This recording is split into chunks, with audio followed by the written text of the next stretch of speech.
In a few days, Nike is staging a race in Monza, Italy, where competitors will be attempting one of the greatest feats of athleticism in history, a sub-2-hour marathon.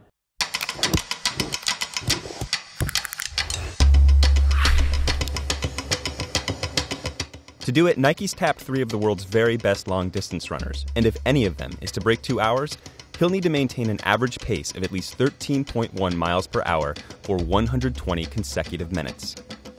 Now, 13.1 miles per hour is obviously very fast, but it's not so fast as to be unreachable by even an average runner. The challenge is in maintaining that pace.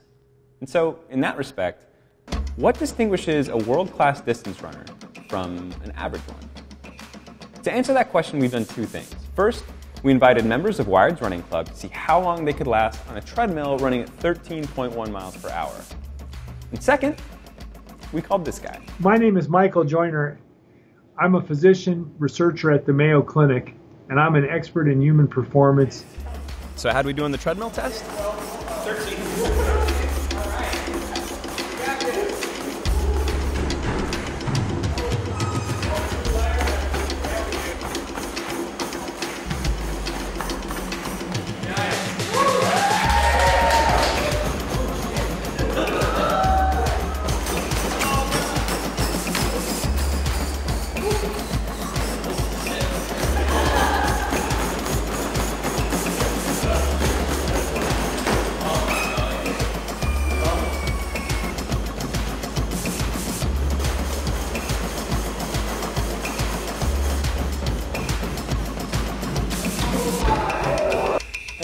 That's impossible. Actually, it might not be for everyone. Joyner's not affiliated with the Nike initiative, but he has been studying the marathon's 2-hour threshold for decades. In 1991, he published a paper exploring the theoretical limits of marathon running. He calculated that an ideal athlete running under ideal conditions could run a marathon in 1 hour, 57 minutes, 58 seconds.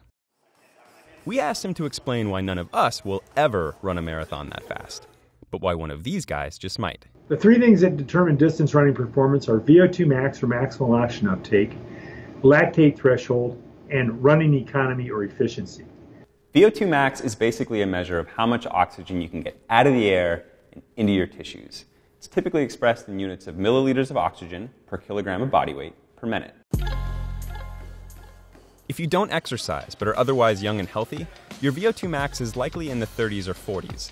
If you do exercise by running, swimming, or biking, you probably see values in the 40s and 50s. And if you're really serious with your training, you can even creep into the low to mid 60s. That's still nowhere near the numbers you see in professional marathoners. The elite athletes who will be attempting the sub-2 marathon have VO2 max values in the 70s or even 80s. So they have double the VO2 max values of mere mortals, and it's a little bit because they're small men, like putting a V8 into a motorcycle.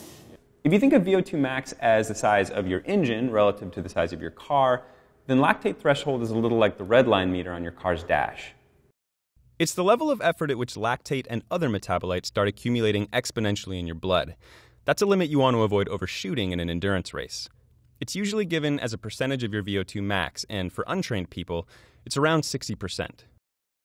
With training, the number of mitochondria in your skeletal muscle and the number of capillaries around each skeletal muscle go way up.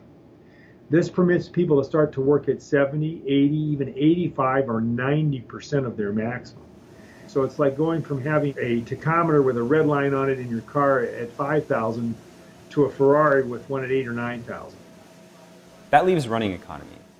Basically, how efficient are you? There's a lot of theories about why some runners are more efficient than others, and most of them boil down to biomechanics. So basically the length and size of your legs, how much you bob up and down when you're running, where your foot lands relative to your center of gravity, even the flexibility of your tendons. But we actually know a lot less about running economy than we do about either lactate threshold or VO2 max. A fact that leads to a lot of myths and misconceptions about what makes running more or less efficient. A big one is that running on your forefoot or your midfoot is more efficient than landing on your heel. But that's not exactly true. In 2012, a biomechanics researcher named Ian Hunter shot this footage of elite distance runners competing in a 10,000-meter race. Now I want you to focus on their feet. If you watch closely, you'll notice that their strides actually vary quite a bit. Some runners land on the forefoot, some land on their midfoot, and still others land heel first. All of which suggests there's actually no single most efficient way to run.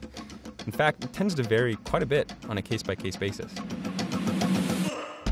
The irony here is that even if we don't totally understand it, running economy is the one variable that's most sensitive to technological enhancement, which is why so many shoe companies are experimenting with ultralight materials, super springy foams, and propulsive carbon fiber plates.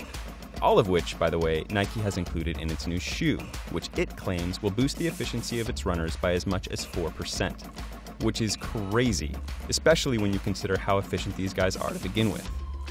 The one thing that's been noted about the East Africans is not so much that they have very high VO2 max values or anything unusual out of this world, or lactate thresholds, although they're plenty high. What's really interesting about these individuals is a large number of East Africans have terrific running economy or efficiency. Us, on the other hand, not so much.